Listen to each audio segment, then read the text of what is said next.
کتنے سادہ مزاج ہیں ہم لوگ، کتنی سادی سی بات کرتے ہیں۔ کتنے سادہ مزاج ہیں ہم لوگ، کتنی سادی سی بات کرتے ہیں۔ ایک بوریا نشیں کو ہم سرورے کائنات کہتے ہیں، اور پتھر چلانے والوں کو دی ہے دعائے مغفرت۔ کتنا حسین یا نبی آپ کا انتقام ہے۔ حضرات، آج کی محفل جناب بھائی نثار بقائی کی جانب سے سابقہ روایتوں کے ساتھ بسلسلے دعوت رجب شریف عرس صفی شریف منعقد، جس میں آپ اور ہم سب شریک ہیں۔ رب کائنات اپنے حبیب کے صدقے میں آپ کے ہماری سب کی حاضری کو اپنی بارگاہ میں قبولیت درجہ عطا فرمائے، اور بھائی نثار بقائی و جملہ اہل خانہ اہل احباب کو اس کا بہتر اجر عطا فرمائے۔ ابھی آپ نے اس منبر رسول سے نعت رسول صلی اللہ علیہ وسلم اور منقبت سماعت فرمائی، تقریر سماعت فرمائی۔ رب کائنات ہم کو اور آپ کو سب کو اپنے حبیب کے صدقے میں ان کی حضرات کی بتائی باتوں پر عمل کرنے کی توفیق عطا فرمائے۔ میں بھی تھوڑی دیر کے لیے حاضر آ گیا، چونکہ اللہ رب العزت نے سب سے چہیتے پیغمبر نبی کریم صلی اللہ علیہ وسلم کی امت اور میرے آقا سرکار دو عالم صلی اللہ علیہ وسلم نے ہم گنہگار امتیوں کے لیے رحمتوں کے خزانے بنائے، اور ان خزانوں میں سب سے زیادہ افضلیت اللہ کی رضا ہے، اور ارشاد فرمایا کہ میرے امت کے لوگوں، تم کو اگر اپنے رب کی رضا چاہیے تو اس کے لیے احکامات پر پابند ہے۔ وہ احکامات کیا ہیں؟ رب کی فرما برداری، رب کی بندگی، شریعت مصطفیٰ اور سنت مصطفیٰ۔ ان احکامات کے ساتھ اپنی زندگی کی شروعات کرو، اور زندگی کے ہر ایک لمحات میں اپنے رب کی رضا کو چاہو۔ اور میرا رب اتنا مہربان ہے کہ وہ ارشاد فرماتا ہے کہ میرا بندہ مجھ کو میری قہاریت کی بنیاد پر نہ جانے، بلکہ مجھ کو میری رحیمی کی بنیاد پر جانے۔ ہر وقت اپنے بندے سے، اپنے رب سے رحم مانگو، بے شک وہ اتنا غفور رحیم ہے کہ وہ ہر وقت اپنے بندوں پر رحم کرتا ہے۔ کہیں بھی کسی بھی وقت وہ بندوں کی بھلائی کے علاوہ کبھی بھی نہیں چاہتا ہے کہ ہمارا بندہ کسی چیز کے لیے پریشان ہے۔ اکثر کر کے ہمارا یہ مزاج ہوتا ہے کہ ہمارے گھر میں اگر کوئی بیمار ہو گیا تو ہماری زبانوں سے ایسا نکل جاتا ہے کہ پتہ نہیں اللہ نے ساری بیماری ہمیں دی ہوتی ہے۔ یہ ایک عام فہم بات ہے۔ آپ بہت صاف سمجھ لیجیے کہ بیماری کو کبھی آپ خراب نہیں سمجھیں۔ بیماری اللہ کے اپنے بندوں پر ایک رحمت ہے، اس لیے کہ بیماری کی حالت میں جب بندہ اپنے رب کو یاد کرتا ہے تو اس کا رب اس کے گناہوں کو معاف کرتا ہے، اور اس کے گناہوں کو معاف کرنے کا بیماری ایک طریقہ ہے، اور وہ طریقہ اس لیے عمل میں آتا ہے کہ اللہ رب العزت چاہتا ہے کہ میں نے دنیا میں بندوں کو جس طریقے سے اپنے بندوں کو بھیجا ہے ویسے ہی وہ میرے پاس واپس آئے۔ تو وہ پاک اور شفاف بنانے کے لیے اللہ اپنے بندوں کو ایک بیماری کا بہانہ دیتا ہے۔ ایسے ہی اس کی تمام رحمتیں، مثال کے طور پر بادل اٹھے، ہمارے گھر کوئی شادی کی تقریب یا کوئی پروگرام ہے اور پانی برسنے لگا، فوراً آپ کا شکوہ شروع ہو جاتا ہے کہ لو آج ہمارے کیا پروگرام تھا، ہمارے کیا پانی برسنے لگا۔ ہم اپنے رب سے شکایت کرنے لگتے ہیں، جبکہ اللہ کی راضی ہونے میں 150 طریقے ہیں۔ ان 150 طریقوں میں سب سے زیادہ افضل اگر کوئی طریقہ ہے تو وہ بارش کا ہے۔ اللہ رب العزت جب اپنے بندے کے کسی کام سے راضی ہوتا ہے اور بارش کا ایک قطرہ بھی اگر گر جائے تو اس کے معنی کہ وہ اپنے بندے سے وہ راضی ہے. تو میرا رب کبھی بھی اپنے بندے کی بھلائی کے علاوہ کچھ نہیں چاہتا. اس کے عوض میں اگر وہ کچھ چاہتا ہے وہ ارشاد فرماتا ہے کہ میں نے تم کو زمین اور آسمان دیے, میں نے تم پر کوئی احسان نہیں کیا.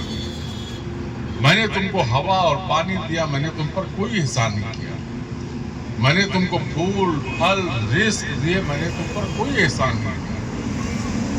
میں نے تم پر کوئی احسان نہیں کیا. میں نے تم کو تمہاری زندگی دی, میں نے تم پر کوئی احسان نہیں کیا. میں نے تم کو چاند کی روشنی سورج کی شعاعیں دی, میں نے تم پر کوئی احسان نہیں کیا. ہاں ایک احسان کیا, میں نے تم پر ایک احسان کیا ہے, اور وہ احسان یہ ہے کہ میں نے اپنے سب سے پیارا نبی تم کو دیا ہے, وہ میں نے تم پر احسان کیا ہے. اب اس احسان کے عوض میں صرف تم سے اتنا چاہتا ہوں کہ تم میرے رسول کی پیروی کرو, میرے رسول کی فرمانبرداری کرو. لیکن ہمارا مزاج کیا ہے کہ ہم رسول کی پیروی کرنے کو کیسے تیار ہیں؟ ہمارے پاس وہ عمل نہیں. رسول کی پیروی کا مطلب یہ ہے کہ شریعت مصطفیٰ پر عمل کرنا, اور شریعت مصطفیٰ یہ کہتی ہے کہ مسلمان اخلاقی طور پر آپس میں بھائی, بحیثیت مومن کے بھائی. لیکن ہمارا حال کیا ہے کہ ہم سگے بھائی کی بھی خیریت پوچھنے کو تیار ہیں. ارشاد فرمایا گیا کہ مذہب اسلام میں ناچنا حرام قرار دیا گیا, یہ شرعی حکم ہے. لیکن مسلمان کے یہاں اگر شادی ہو, ڈی جے نہ بجے, اس پہ ناچ نہ ہو,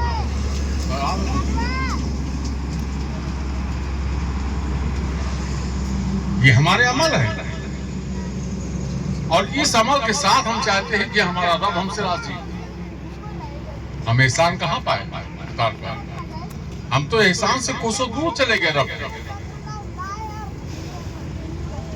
ہمارا عمل یہ ہونا چاہیے کہ ہم شراب مذہب اسلام میں حرام ہے, ہم اس سے کوسوں دور رہیں. چند مسلمان آپ کو مل جائیں گے شراب پیتے ہوئے نظر آئیں گے, اور اس کے بعد ہم کہتے ہیں کہ ہم مسلمان ہیں, ہم نبی کی امتی ہیں, اور شکوہ کریں گے اپنے رب سے کہ ہمارے اوپر یہ پریشانی آئی ہے, ہم اس پریشانیوں میں گرفتار ہیں. کیسے کام چلے گا؟ ہم کو اپنے آپ کو بدلنا ہوگا. ہمارے لیے اللہ نے جو خوبصورت زندگی ہم کو عطا فرمائی ہے, اور اس خوبصورت زندگی میں اس احسان کا ہم کو اگر بدلہ اتارنا ہے تو ہم اپنے رسول کی پیروی کریں, شریعت مصطفیٰ کی پابندی کریں, تمام ان حرام کاموں سے توبہ کریں جو شریعت میں منع فرمایا گیا, سنت مصطفیٰ کو اپنی زندگی میں شامل کریں. میرے آقا سرکار دو عالم صلی اللہ علیہ وسلم کی ہر ایک سنت حکمت بھی ہے, اور ہمارے نامہ اعمال میں نیکیوں میں اضافہ بھی ہے. اللہ کے رسول ارشاد فرماتے ہیں کہ تم کو پیاس لگی ہے, پانی پیو تو 3 بار. ہم کو پیاس لگتی ہے اور بیٹھ کے پانی پیو. ہم کو پیاس لگی, ہم نے اٹھایا, گٹ گٹ گٹ گٹ کر کے پیا. تو ہمارے جسم کی پیاس تو بجھ گئی, لیکن ہماری روحی غذا پیاسی رہ گئی, اسی پیاس کی شدت میں رہ گئی. اب یہ تو ہوگی شریعت کی بات, سنت کی بات. اب ڈاکٹر کیا کہتا ہے کہ اگر آپ نے 1 گلاس پانی ایک بار میں پیا, ہو سکتا ہے آپ کو پانی کا پھندا لگ جائے اور آپ کی موت کی وجہ بنی جائے. یہ ڈاکٹر کا آپ کسی بھی دنیا کے ڈاکٹر سے پوچھ لو. لیکن ہمارے آقا سرکار دو عالم صلی اللہ علیہ وسلم دنیا کے پہلے ڈاکٹر, دنیا کے پہلے حکیم ہیں. ہر سنت میں حکمت ہے. مثال کے طور پر ہاتھ دھونا ہے, کھانا کھانے سے پہلے ہم نے ہاتھ دھویا, اس کے بعد کپڑے سے پوچھ دیا, وہ سنت سے ہٹ گیا. حکم یہ ہے کہ کھانا کھانے سے پہلے ہاتھ دھو، اس کو پوچھو نہیں، پھر اس کے بعد کھانا کھاؤ، کھانا کھانے کے بعد ہاتھ دھو، اپنے رب کا شکر ادا کرو، اس کے بعد کپڑے سے پوچھو۔ اب ڈاکٹری اصول میں اگر آ جائیے، ڈاکٹر یہ کہتا ہے کہ اگر آپ نے کھانا کھانے سے پہلے ہاتھ دھویا اور اس کے بعد آپ نے کپڑے سے ہاتھ پوچھ لیا تو کپڑے کے جراثیم پھر آپ کے ہاتھ میں آ گئے اور آپ نے اس سے کھانا کھایا، اس جراثیم آپ کے پیٹ کے اندر گئے جو آپ کی بیماری کی وجہ بن گئے۔ سنت اور حکمت دونوں میرے نبی کی سنت۔ نبی ارشاد فرماتے ہیں کہ پڑوسیوں کے حقوق کا خیال کرو۔ صحابہ نے عرض کیا یا رسول اللہ پڑوس کی حد بتا دیجیے۔ میرے آقا ارشاد فرماتے ہیں کہ 40 گھر آگے، 40 گھر پیچھے، 40 گھر دائیں، 40 گھر بائیں تمہارا پڑوس ہے۔ یعنی بحیثیت نبی کی امتی کی ہماری ذمہ داری بنتی ہے کہ ہم 160 گھروں کے لوگوں کی خیریت پوچھیں، وہ کسی مذہب کا ماننے والا ہو، صرف مسلمان ہی نہیں ہے۔ حالانکہ ہمارا مزاج یہ ہے کہ اگر ہمارا بھائی سگا کمزور ہے اور وہ بھی ہمارے بغل میں آباد ہے تو ہم اس کی خیریت بھی نہیں پوچھنے پڑتی۔ نبی نے یہ نہیں ارشاد فرمایا کہ صرف مسلمان کی خیریت پوچھو، نبی ارشاد فرماتے ہیں پڑوسوں کی خیریت پوچھو۔ اب فائدہ کیا ہے؟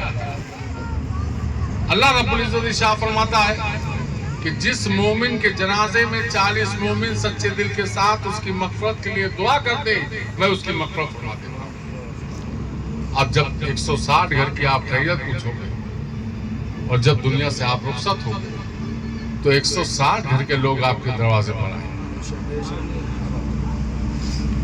آپ کے جنازے میں شرکت کریں گے۔ جنازہ کیا ہے؟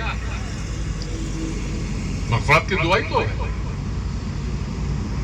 اس میں بھی ہماری قوم کا تو کون سا دکھ ہے، جنازے کی نماز پڑھنے کا بھی شعور نہیں۔ اگر امام آپ کا حافظ و قاری اگر نیت نہ بتائیں تو مسلمانوں کو نیت بھی نہیں معلوم، وہ تو زائد تکبیروں کو بھی نہیں جانتے۔ امام نے کہا اللہ اکبر تو آپ آسمان دیکھنے لگتے۔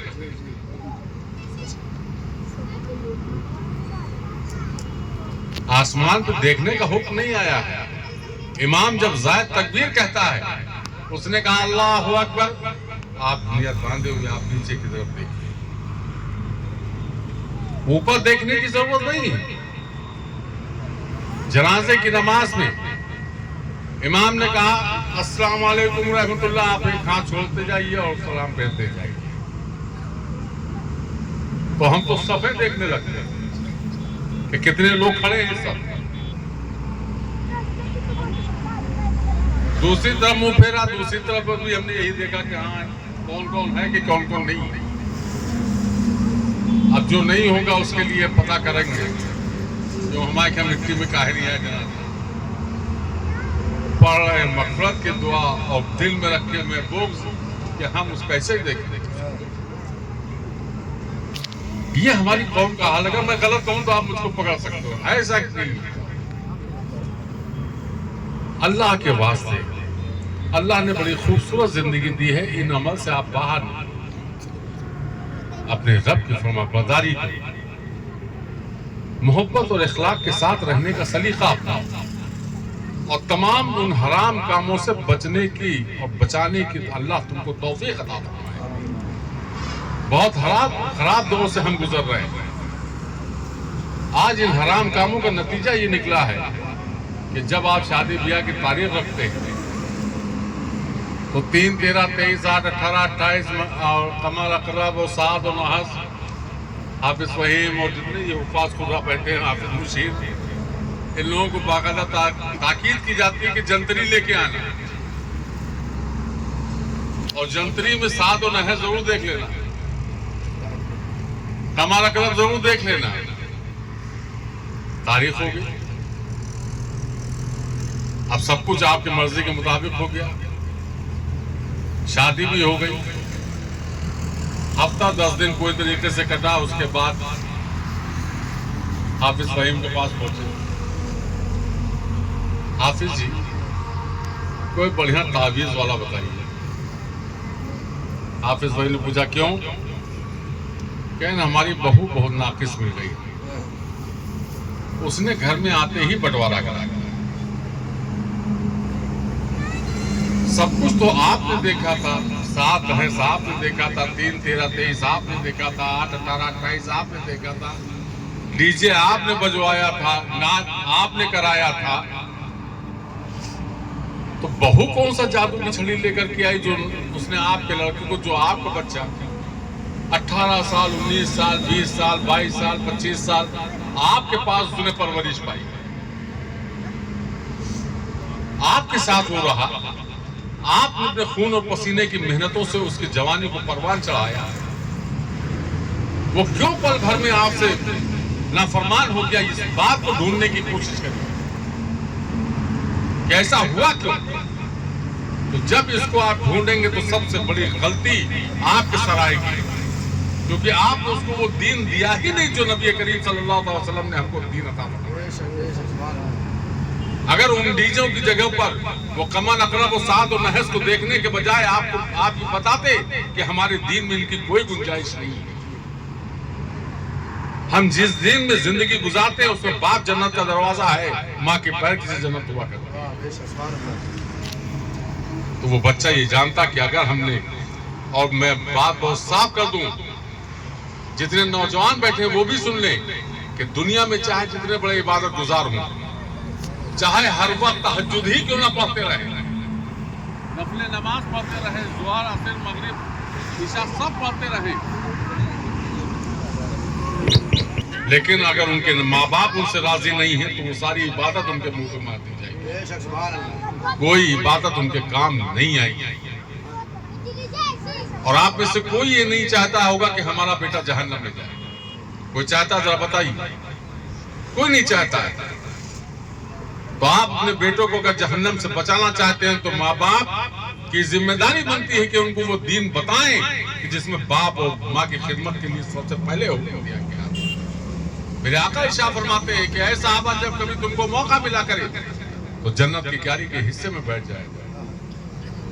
صحابہ نے عرض کیا، یا رسول اللہ، مسجد نبوی کے علاوہ کہاں جنت کی کیاری ہے؟ میرے آقا ارشاد فرماتے ہیں کہ ماں باپ کی صحبت میں بیٹھو، وہ جنت کی کیاری کا حصہ ہے۔ صحابہ نے عرض کیا، یا رسول اللہ، جن کے ماں باپ حیات نہیں ہیں وہ کہاں جائیں؟ میرے آقا ارشاد فرماتے ہیں کہ ان کی قبروں میں جا کے بیٹھو، وہ جنت کی کیاری کا حصہ ہے۔ یہ نبی نے ہم کو دین عطا فرمایا۔ تو جب سے ہم نے اس دین پر عمل کرنا چھوڑا، ہم بدنصیبی کے دروازے پر جا کر کے کھڑے ہوئے، اور جب تک کہ ہم نے اس دین پر عمل کیا تب تک کہ ہمارے لیے کامیابیاں اور کامرانیاں جھومتی ہوئی نظر آتی ہیں۔ آج ہم کو آسان طریقہ مل گیا، بہت زیادہ پریشان ہوئے، کسی بزرگ کی بارگاہ ہم پہنچے، آستانے پہ گئے، چونکہ اب دنیا میں تو عادت پڑی ہوئی ہے، وہاں پہ بھی ہم نے لالچ کا استعمال کیا کہ اگر ہماری یہ پریشانی دور ہو گئی تو ہم 1100 کی چادر چڑھا دیں گے، ہم 2100 کی چادر چڑھا دیں گے، اور اوپر بڑھے تو خواجہ صاحب کی ہم دیکھ کرا دیں گے، اور اوپر بڑھے تو 11ویں شریف کی دیکھ کرا دیں گے، وہاں پہ بھی ہم لالچ دے رہے ہیں۔ ایک بات بہت صاف سمجھ لیجیے، کوئی بھی اللہ کا ولی نہ ہماری چادر، نہ ہماری کھٹیا، نہ ہماری دیگ، نہ بریانی، کسی چیز کا وہ محتاج نہیں ہے، بلکہ ہم سب ان کے کرم کے محتاج ہیں۔ جب تک کہ آپ ان کی فرما برداری نہیں کریں گے، جو دین ان کے ذریعے ہم تک پہنچا اس دین پر جب تک کہ عمل نہیں کریں گے تب تک کہ ہمارے لیے کوئی فائدے کی چیز نہیں ہوگی۔ اور جب اس دین پر عمل کرتے ہوئے ان کی بارگاہ میں جائیں گے تو 1100 اور 2100 11,000 اور 15,000 کی بات تو چھوڑ دیجئے، اگر ہماری حیثیت ایک گلاس پانی کی ہے تو وہ بھی ان کی بارگاہ میں قبول ہو جائے گا۔ آپ عقیدت میں جو کرتے ہیں وہ خوب کریے، لیکن اس کے ساتھ ساتھ اس دین پر بھی عمل کریے۔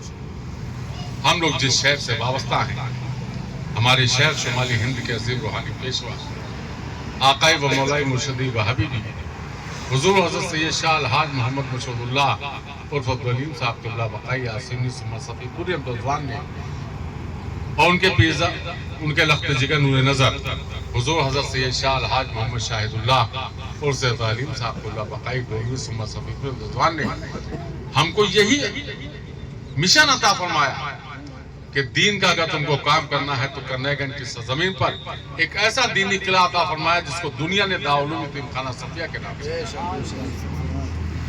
آج اللہ کا بے پناہ شکر اور احسان اس کے حبیب کو صدقہ ہے، کرم ہے تاجدار صدر شریف کا، توجہ ہمارے شیخ عبدالزادے کی، تعاون آپ حضرات کا. آپ جو بھائی نثار بقائی کو، لطیف بھائی کو اور جملہ جو ذمہ داران ہیں ان کو آپ جو تعاون کرتے ہو، ان کو کوئی کمیشن نہیں ملتا ہے. یہ ممبر رسول ہے، میں صاحب آپ کو واضح کر دینا چاہتا ہوں، ان کو کوئی کمیشن نہیں ملتا. ہاں ان کو کمیشن ملے گا کب؟ جب ان کی آنکھ بند ہوگی تب وہ کمیشن ملے گا، اور انشاءاللہ وہی کمیشن ان کے لیے نجات کا ذریعہ بن جائے گا. اس یقین کے ساتھ یہ ادارے کی خدمت کرتے ہیں. اسی سال دارالعلوم یتیم خانہ صفیہ کا بچہ امریکہ ترابی پڑھانے گیا، ساؤتھ افریقہ ترابی پڑھانے گیا، ماریشس ترابی پڑھانے گیا، سری لنکا ترابی پڑھانے گیا. ابھی 1 اور 2 نومبر کو آپ کے دارالعلوم یتیم خانہ صفیہ کا بچہ دستہ کا جلسہ ہوا. بھائی نثار اور لطیف بھائی وغیرہ ہمارے گئے تھے. 137 بچوں کے سروں پر حفظ و قرأت کے دستار باندھے گئے. ہندوستان اتنا بڑا ملک ہے، اللہ ماشاءاللہ ہر جگہ دستار بندی کے جلسے ہوتے ہیں، لیکن اتنی بڑی فوج میں، اتنی بڑی تعداد میں فوج تیار ہو کر کے کم نکلتی ہے. 137 بچوں کے سروں پر حفظ و قرأت کی دستار بندی. تو جہاں ان کے گھر والوں کو یہ فخر حاصل تھا کہ آج ہمارے گھر میں ایک حافظ قرآن ہو گیا، وہیں ہم کو بھی یہ فخر حاصل ہے کہ کل یہ بچہ جب بسم اللہ کہیں بھی پڑھے گا تو اس کا اجر ہم کو اور آپ کو ملے گا، اس لیے کہ ہم نے اسے قرآن پڑھنے میں خدمت کی، اس کا اجر ہم کو ملتا رہے گا. یہ ہمارے حافظ مشیر بیٹھے ہیں جو کرنے اوریا میں منیر اسلام جو ہمارا مدرسہ میرے پیرزادے نے اس کی بنیاد رکھی تھی، اس کی ذمہ داری کو نبھا رہے ہیں. یہ بھی وہیں کی پروجیکٹ ہے، اسی دارالعلوم یتیم خانہ صفیہ سے نکلے ہوئے. بہت سے بچے بمبئی جیسے جگہوں پر قریباً 450 مسجد و مدرسے ایسے ہیں جہاں دارالعلوم یتیم خانہ صفیہ کے بچے امامت کر رہے ہیں مدرس سے. تو وہ کہیں بھی بسم اللہ پڑھیں گے، اس کا اجر ہم کو اور آپ کو ملے گا، اور ہم دین سے آراستہ ہو جائیں گے. اس طریقے سے ہم کو ہمارے شیخ نے یہ دینی قلعہ، دینی کام عطا فرمایا. بزرگوں کی بارگاہوں کی زارو کشی کرنے کی بات آئی تو سبھی شیخ جس سے مقدس بارگاہ کی زارو کشی عطا فرمائی. وہ مقدس زمین جہاں 890 اللہ کے ولی آرام فرمائے، جس کو مدینۃ الاولیاء کہا گیا، اولیوں کا گڑھ کہا گیا. ایسے مقدس بارگاہ کی زارو کشی، اور سال میں ایک بار رجب شریف کو اس کے موقع پر چلنے کی دعوت. یہ عرض پاک آقائے ولی نعمت حضرت شاہ خادم صفی محمد صفی پورے دور، اور میرے شیخ اس در کی غلامی کے لیے ارشاد فرماتے ہیں کہ نازا ہوں غلامی پر اپنی، ہے فخر مجھے اس نسبت پر، تیرے در کی گدائی کافی ہے شاہی کی خدمت.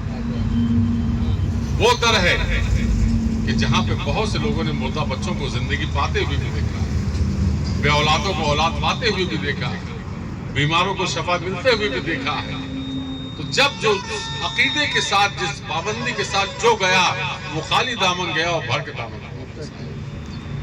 میں اپنے تاجداروں کی بارگاہوں کی خاک کا ایک قدر سزرنا ہونے کی حیثیت سے آپ کا محضات کو شکل کی درخواست کرتا ہوں. اس سال انشاءاللہ عرس پاک 13، 14، 15 رجب انگریزی، چونکہ عرس سبی مشیب کے سارے 30 کے حساب سے، تو انگریزی تاریخیں 26، 27، 28 جنوری. جو لوگ سبی مشیب آ سکتے ہیں وہ ضرور تشریف لائیں. یہی چند ضروری باتیں تھی جو کرنے کے لیے حاضر آیا تھا.